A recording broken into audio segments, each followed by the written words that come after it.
Thank you, Kathy. And for many years, the School District of Beloit and Beloit College have had a great working relationship, accepting future teachers coming in from the college and working in our public schools. And that relationship continues, and thank you so much. Our next speakers are Marva and Gail, Marva Herndon and Gail Hicks. I'm just going to read you a short bio of Marva and Gail to give you some background information, and then we will have them come up and speak. Marva Herndon is married, a mother, and a grandmother. She and her 4 daughters are all graduates of the Milwaukee Public Schools. Marva organized and is the president of the Bryant Heights Neighborhood Association for the past 13 years. Always the activist, Marva was a very active member of the coalition against mayoral takeover of MPS. During that fight, Marva was recovering from a total knee replacement and used the marches picketing as physical therapy. This most recent assault on public education caused Marva, with close friend Gail Hicks, to form the organization Women Committed to an Informed Community. Their organization quickly realized this was a massive plan to destroy public education. She then started contacting friends from the prior takeover project and organized the Education Coalition of Milwaukee. Women Committed to an Informed Community has been the biggest catalyst in gathering factual data on the Milwaukee School Choice Program and making that information available to the general public. And Gail is a retired high school special education teacher of 30 years plus. She was educated through the public school system back in 19, and she cares not to fill in the rest of that. Her high school alma mater was Rufus King in Milwaukee. She's taught in Illinois and Wisconsin, and she's taught in a voucher school, a charter school, and what we call a traditional public school. She, along with Marva, started doing what they do by accident. They had no idea that attending a community meeting would have caused such mental anguish over the past 3 years. And they hope that sharing their research with us will help us and our city and our community make informed decisions as it relates to alternative types of education. So I introduce to you Marva Herndon and Gail Hicks.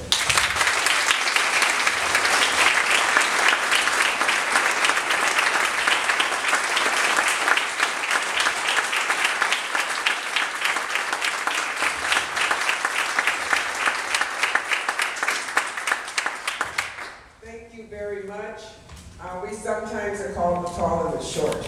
The tall is Marva, the short is Gail. We're very happy to be here tonight, but it was also quite exciting to sit here for once and hear your elected officials speak for public education. We aren't that lucky in Milwaukee. Our school superintendent is not totally supportive. Isn't that crazy? Our school president is not totally supportive. Our business community, they've got a mission, and that is to destroy public education. If you Google the MMAC, which is the Milwaukee Metropolitan Association of Commerce, and the Journal Sentinel, which is jsonline.com, you will find that our Chamber of Commerce, their plan is to create an elite school system of 20,000 students, totally separate from the traditional public school. So that's what we face in Milwaukee. Now let Gail's talk. You people are very, very lucky. I was just sitting there listening to your superintendent and vice president of the board. You have no idea how lucky you are. Please believe me. Your superintendent asked how many had attended a public school, and just about everybody here raised their hands. It's not the school system. What somebody said, it's not the school system. We in Milwaukee, and I put on the table back there, have experienced this for 23 years. There have been 120, how many did I have here? 113 voucher schools in Milwaukee that have opened and closed. Do you know how many children that has affected? These schools schools do not have the same focus. So that's 113 schools with different focus. When that school closes, if it closes, and sometimes it's a good thing if it's closed, because a lot of them fly under the radar, and that school remains open and provides no academics for those kids at all. They're just there collecting the money. It is very, very sad. We don't know how to really reach our community. What we are finding is that different segments of the community need different things. My motto is, when there is no education and there is no work, please believe me, there is no structure in your community. Because everybody is just willy-nilly and around. You don't have a certain time to get up. You don't have a certain time to go to bed. You don't have certain things that you have to do. You don't have the money to do anything. Consequently, what are you? You're just floating around. And as Marva always says, the idle mind is the devil's workshop. And please believe me, it is a mess. I've also put back there statistics from Milwaukee Public Schools that talks about the expulsion rate. And it's broken down by ethnic group. It's broken down by the number of expulsions within the ethnic group. And it's also broken down by the students who perpetrate or do these things to get expelled. For instance, arson, alcoholism, harassment, bringing weapons to school. I don't know, some of you may have heard the news this morning. It was flashing across the bottom of our screen where one of the students at Bradley Tech beat up the teacher severely. We don't know how because we left coming here. This goes on constantly. It's swept under the rug. These are things that we don't want in these voucher schools. What has happened is, with these voucher schools, they're everywhere. We have people putting them in houses. We travel around the city with Aaron Richards, some of the other reporters, to show them where these locations are. So if you have any questions, we'll be more than happy to answer whatever we can for you, because right now we've had to buy special phones so that we could clean up our houses and talk to each other at the same time, because we're putting in like 50 and 60 hours a week on this. I mean,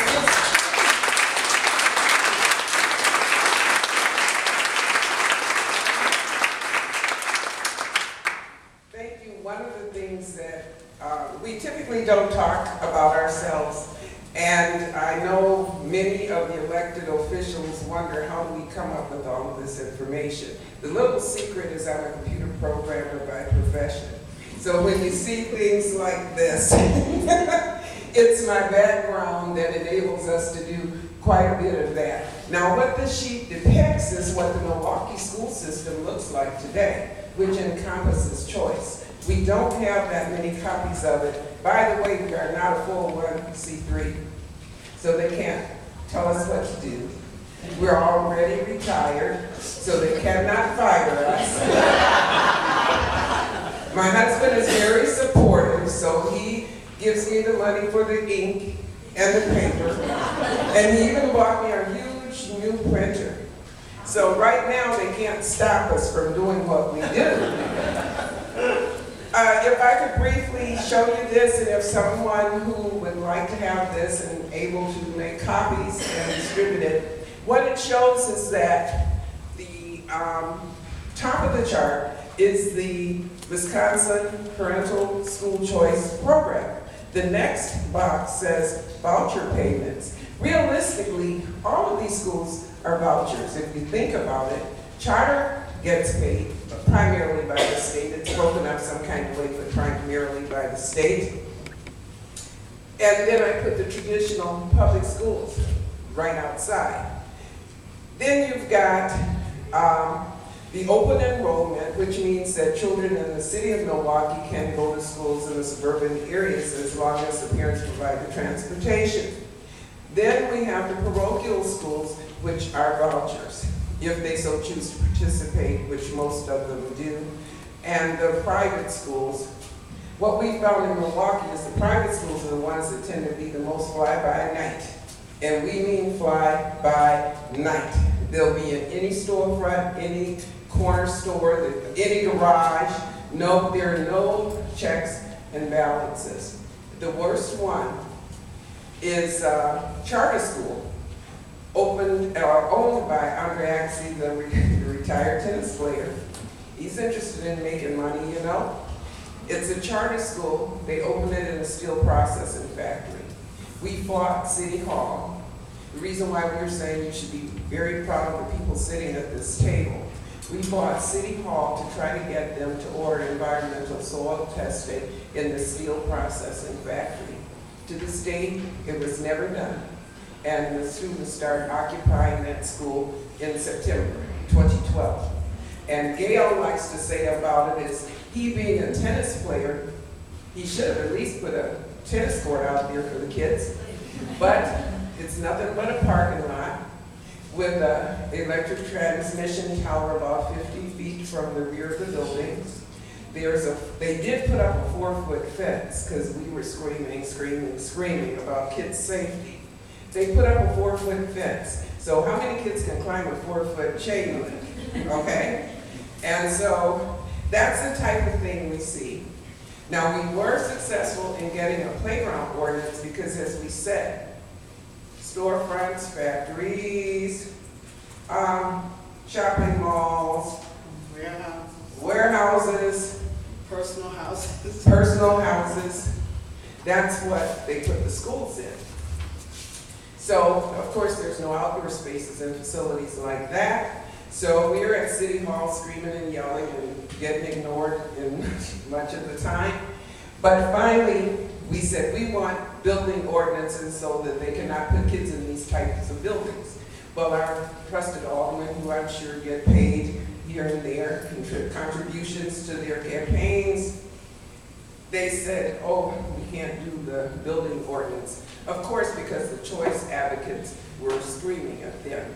So then they said, well, we can give you a playground ordinance. So we said, okay, great. They said, we'll even give you a playground ordinance that follows the same standards that have been enacted for daycare centers. So we said, oh, fantastic. That means that it's going to adhere to the Young Start, if you're familiar with the child care laws that have been enacted most recently. Well, the choice people complained loudly, and so then they watered that down. Oh, well, let's back off of that.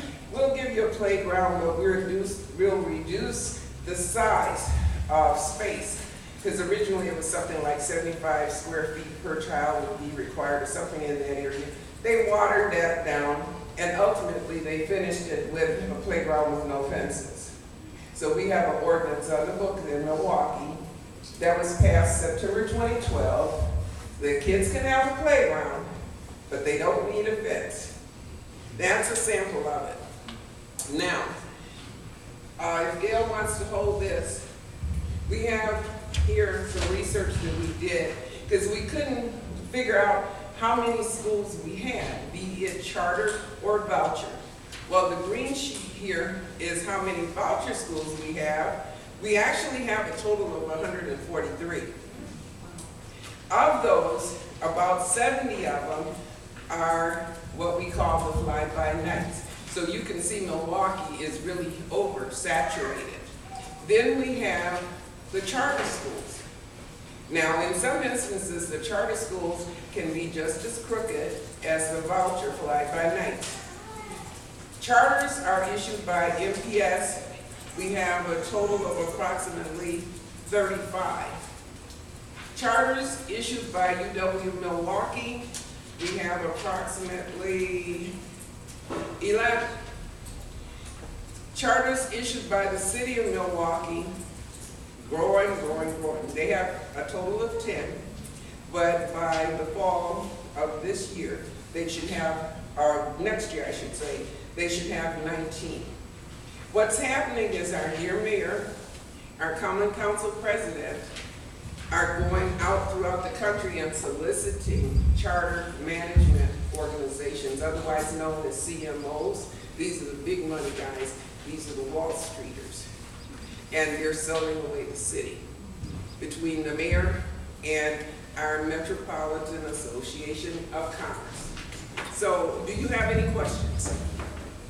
Yes. Yes, I do. And boy, this issue has brought out this old school board member big time. What I want to know is, are you're really, the matter of accountability, there is no role for the State Department of Public Instruction over charter schools? That is unconscionable. There's nobody overseeing? No.